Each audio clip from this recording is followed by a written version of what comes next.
आप देख रहे हैं teach with AK YouTube channel. अभी लाइक, शेयर और सब्सक्राइब करें। सौतेली बहनें। रंगापुर नाम के गांव में शालिनी नाम की एक औरत रहा करती थी। उसे दो बेटियां थी। एक का नाम था शिवानी और दूसरी का सुहानी। शिवानी जब छोटी थी तब उसकी माँ गुजर गई थी, जिसके कारण उसके पिता रघु ने दूसरी शादी कर ली, मगर उनका भी कुछ सालों में बीमारी की वजह से देहांत हो गया और इसी वजह से शिवानी के मन में उसकी माँ और बहन के प्रति प्रेम उत्पन्न नहीं हो पाया। शिवानी और सुहानी में हमेशा झगड़ा हुआ करता था। दोनों भी बहनें एक दूसरे से कभी प्यार से बात नहीं करती थी। शालिनी ये सब देख बड़ी चिंता में रहा करती थी। ऐसे ही एक दिन, शिवानी, सुहानी, चलो आ जाओ, खाना खा लो। हाँ माँ, आई।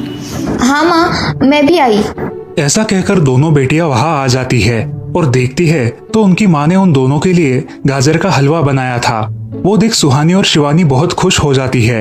माँ, तुमने ये हलवा मेरे लिए बनाया है, मुझे बहुत पसंद है।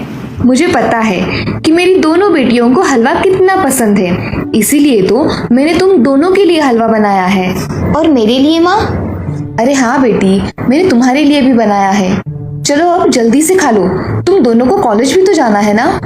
जी माँ, मैं ये कटोरी ले लूँ, मुझे जल्दी पहुँचना है कॉलेज में। हाँ ले लो। और सुहानी, तुम ये वाली कटोरी ले लो। जी माँ। दोनों भी हलवा खाती है और एक दूसरे की ओर बहुत गुस्से से देखकर वहां से चली जाती है। वो दोनों भी कॉलेज में एक साथ पढ़ा करती थी। फर्क सिर्फ इतना था कि शिवानी 3rd ईयर में थी और सुहानी 1st ईयर में। उन दोनों में 2 साल का अंतर था। फिर भी दोनों में हमेशा नोकझोंक हुआ करती थी, जैसे कि वो दोनों एक दूसरे की दुश्मन हो। ऐसे ही एक दिन, दीदी, मेरे कॉलेज की ट्रिप जाने वाली है, तुम्हारी भी ट्रिप जाने वाली है क्या? हाँ, मेरी भी जाने वाली है, मगर मेरा जाने का मन नहीं है। क्यों दीदी? क्योंकि वहाँ पे तुम हो। मुझे भी कोई शौक नहीं है तुम्हारे साथ आने का, मैंने ऐसे ही पूछ लिया। मैं जा रही हूँ। शिवानी और सुहानी एक दूसरे की ओर मुंह फेरकर वहां से चली जाती है। अगले दिन दोनों भी कॉलेज में जाती है। तब उनके टीचर उनसे पूछते हैं, शिवानी, तुम कॉलेज की ट्रिप में आने वाली हो?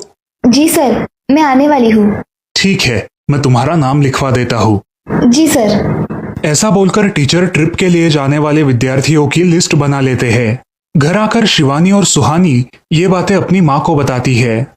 सुहानी, शिवानी, तुम दोनों ट्रिप के लिए जा रही हो, मगर वहां जाके झगड़ा मत करना, नहीं तो ट्रिप पे जाने की कोई जरूरत नहीं है। नहीं माँ, हम झगड़ा नहीं करेंगे। हाँ माँ, हम झगड़ा नहीं करेंगे। तो फिर ठीक है, तुम दोनों जाओ। ये लो ट्रिप के लिए पैसे, और बाकी के ये तुम्हारे पास ही रखना। माँ, हम कल जाएंगे और 2 दिन के बाद वापस आएंगे। ठीक है, चलो अब सो जाते हैं, कल तुम दोनों को निकलना है। अब वो सब खाना खाकर सो जाती है।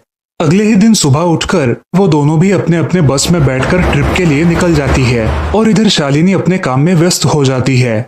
ऐसे ही कुछ देर बाद शालिनी को शिवानी का फोन आता है।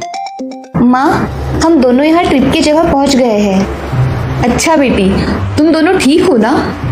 हाँ माँ, मैं रखती हूँ, हमें यहाँ अलग अलग स्पॉट देखने जाना है। ठीक है, और जब वक्त मिले तो फोन कर देना। हाँ माँ, अपना और सुहानी का ख्याल रखना। हाँ माँ। फोन रखने के बाद शिवानी और उसके क्लास के सारे दोस्त वहाँ की एक जगह देखने जाते हैं। सुहानी भी उसके क्लास के साथ एक दूसरी जगह देखने निकल जाती है। सारे बच्चे एक साथ घूमकर वापस आते हैं। शिवानी सुहानी को ढूंढती है, मगर सुहानी उसे कहीं दिखाई नहीं देती। इसीलिए शिवानी को बड़ी चिंता होने लगती है। अरे, ये सुहानी कहाँ रह गई? इसका तो कुछ भी पता नहीं, कहाँ ढूंढूं इसे? तभी शिवानी को सुहानी दिखाई देती है और उसके जान में जान आ जाती है। सुहानी, कहाँ गई थी तुम? मुझे कितनी चिंता लग गई थी तुम्हारी। अरे, मैं यहाँ ही थी मेरी सहेलियों के साथ, मुझे कुछ नहीं हुआ। ऐसा बोलकर सुहानी वहां से चली जाती है। दूसरे दिन सब लड़के लड़कियां जल्दी उठकर अपनी तैयारी कर लेते हैं और पहाड़ पर जाने के लिए निकलते हैं। वो सब आज थोड़ा घूमकर शाम तक निकलने वाले थे। सब विद्यार्थी एक हिल स्टेशन देखने चले जाते हैं। शाम होने तक उस पहाड़ी का मजा उठाते हैं, लेकिन सुहानी बिना किसी को बताए उस पहाड़ी के एक अनजान हिस्से में चली जाती है। वहाँ का मनमोहक दृश्य देखते देखते गलती से उसका पैर फिसल जाता है और वो वहाँ से नीचे गिर जाती है। शाम हो जाने के कारण सभी विद्यार्थी वहाँ से निकलने लगते हैं और यहाँ सुहानी एक पेड़ के सहारे उस पहाड़ी की चोटी पर लटकी रहती है। शिवानी सभी विद्यार्थियों में अपनी बहन को ढूंढती है, लेकिन वो उसे कहीं नहीं मिलती। सुहानी को ढूंढते ढूंढते शिवानी वापस उसी पहाड़ी के पास आती है और उसे आवाज लगाती है। सुहानी, सुहानी कहाँ हो तुम? दीदी मैं यहाँ हूँ, बचाओ मुझे, मैं यहाँ हूँ। सुहानी की आवाज की ओर जाते ही उसे पता चलता है कि सुहानी पहाड़ी पर लटकी है। ये सब देखकर शिवानी बहुत घबरा जाती है। शिवानी अपनी पूरी ताकत लगाकर उसे ऊपर खींच लेती है। तुम यहाँ क्यों आई थी? अगर तुम्हें कुछ हो जाता तो मैं क्या करती? माँ को क्या जवाब देती? दीदी मेरा पैर फिसल कर मैं वहाँ गिर गई। मैंने बहुत आवाज दी मगर मेरी आवाज किसी ने नहीं सुनी। तुम ढूंढती हुई आई और मुझे बचा लिया। तुम दुनिया की बेस्ट दीदी हो। हाँ सुहानी, चलो अब घर जाने के लिए देर हो जाएगी, बस निकल जाएगी। सुहानी को ऊपर खींचते वक्त शिवानी के हाथ पर बहुत सारे जख्म हो गए थे, इसलिए सुहानी अपनी ओढ़नी फाड़कर उसके हाथ पे बांध देती है और अब वो दोनों बस के पास चले जाते हैं। क्या हुआ है शिवानी, हाथ से खून बह रहा है तुम्हारे? कुछ नहीं सर, मैं वहाँ पे गिर गई थी, अब मैं ठीक हूँ। टीचर और सारे छात्र गाड़ी में बैठकर घर जाने के लिए निकलते हैं। घर आने के बाद शिवानी सारी हकीकत अपनी माँ को बताती है और वो सब सुनकर माँ दोनों को गले लगाकर रोने लगती है। तुम दोनों एक दूसरे के साथ होते हो इसीलिए मुझे कोई टेंशन नहीं रहता, मगर मेरी बच्चियों खुद का भी ख्याल रखा करो। उस दिन के बाद दोनों सौतेली बहनों ने अपने बीच की सब नोकझोंक बंद कर दी और हंसी खुशी सगी बहनों की तरह रहने लगी। दोस्तों, इस कहानी से हमें ये सीख मिलती है कि हम सबको एक दूसरे के प्रति द्वेष की भावनाएं छोड़कर प्यार से रहना चाहिए। चंदनपुर नाम के गांव में चंपा नाम की एक औरत रहती थी। पति, 2 बच्चे और एक बेटी, ऐसा उनका पूरा परिवार था। उसका पति श्रीधर पोस्ट ऑफिस में जॉब करता था। उसके कमाई से ही घर चलता था। चंपा ने अपने घर के सामने एक छोटी सी दुकान खोल के रखी थी। उससे उसे जो भी मुनाफा होता वो अपनी बेटी की शादी के लिए जमा करके रखती। ऐसे ही बहुत दिन बीत जाते हैं। अब बच्चे भी बड़े हो जाते हैं। बड़ा बेटा अशोक डॉक्टर और छोटा बेटा रवि वकील बन जाता है और दोनों अपनी ट्रेनिंग पूरी करने लगते हैं। एक दिन उनकी बहन ज्योति के लिए एक अच्छा रिश्ता आता है और ज्योति की शादी पड़ोस के गांव के सरपंच जी के बेटे से हो जाती है। ज्योति बहुत ही कामचोर और गुस्सा करने वाली होती है। इसी कारण उसके ससुराल से उसे निकाल दिया जाता है। वो अपने पति को लेकर अपने मायके रहने आती है। अब चंपा का जमाई दुकान चलाता है और चंपा और ज्योति आराम से वहाँ रहती है। अरे ज्योति, जरा अपने कामचोर पति को कुछ काम करना क्यों नहीं सिखाती हो? कुछ काम का नहीं है वो। अरे हाँ माँ, उनके पिताजी ने तो उन्हें ही घर से निकाल दिया और हमारे माथे मर दिया। जाने दो, पति है। माँ और बेटी इसी तरह तानेबाजी करती रहती। अब बड़े बेटे अशोक की शादी उन्हीं के गांव के एक लड़की से करा दी गई, लेकिन उस लड़की से भी चंपा बहुत काम करवाती और वो बेचारी सासू माँ का आदर करके सब काम चुपचाप करती थी। एक दिन वो काम करके थक गई और एक जगह पर बैठ गई। ए कामचोर कमला, इतना सारा काम पड़ा है घर में, क्या वो तुम्हारा बाप आके करेगा? चलो उठ, काम कर। हाँ हाँ माँ जी, करती हूँ। ऐसा कह के कमला अपने काम पर लग जाती है और सारा काम खत्म कर देती है। चंपा अपने बेटे अशोक से घर आने के बाद चुगलियां किया करती थी। अशोक घर आकर कमला को बहुत भला बुरा कहता और कभी कभी तो उस पर हाथ भी उठाया करता था। ये सब रवि देखा करता था और रवि को बहुत बुरा लगता था। अशोक मारने आता तो रवि बीच में पड़ जाता और माँ बाप को डांटता था और वही झगड़ा खत्म हो जाता था। ऐसा बहुत दिन चलता रहा। रवि को रंजना नाम की एक लड़की बहुत पसंद थी, जो कि एक न्यूज रिपोर्टर थी। क्या तुम मुझसे शादी करोगी? मुझे तुम बहुत पसंद हो। हाँ, मगर रवि, तुम्हारे घर में तुम्हारी माँ का बर्ताव मुझे बिल्कुल पसंद नहीं है, इसीलिए पहले तुम इसका कोई हल निकालो। अरे रंजना, मैं हूँ ना तुम्हारे साथ, तुम्हें टेंशन की क्या बात है? मगर रवि, तुम भी अगर मुझे मारने पीटने लगे तो मैं तुम्हें कोर्ट में खींचूंगी। अरे हाँ बिल्कुल, वो तो तुम्हारा अधिकार है। अगले दिन रवि अपने घर में रंजना के बारे में बताता है। रवि की माँ चंपा उसे साफ मना कर देती है। रवि, तुम्हें कुछ समझ आता है या नहीं? अपनी बिरादरी की लड़की से शादी करो बेटा। इस घर में ये आखिरी शादी है और मेरे भी कुछ अरमान है बेटा। अजी, आप कुछ कहते क्यों नहीं? हाँ बेटा, तुम्हारी माँ सही कह रही है, तुम इसकी बात मान जाओ बेटा। नहीं पापा, मैं शादी करूंगा तो सिर्फ रंजना से, वरना मैं शादी नहीं करूंगा।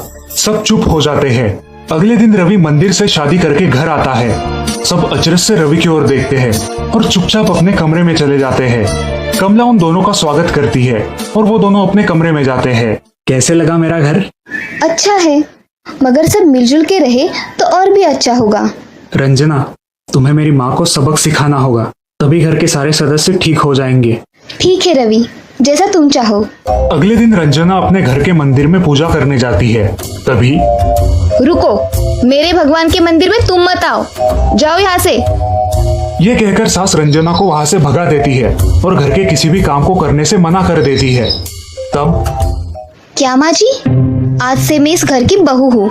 इस घर पे मेरा भी उतना ही अधिकार है जितना कि आपका। क्या बोल क्या रही हो? निकल जाओ मेरे घर से। खबरदार अगर हाथ भी लगाया तो।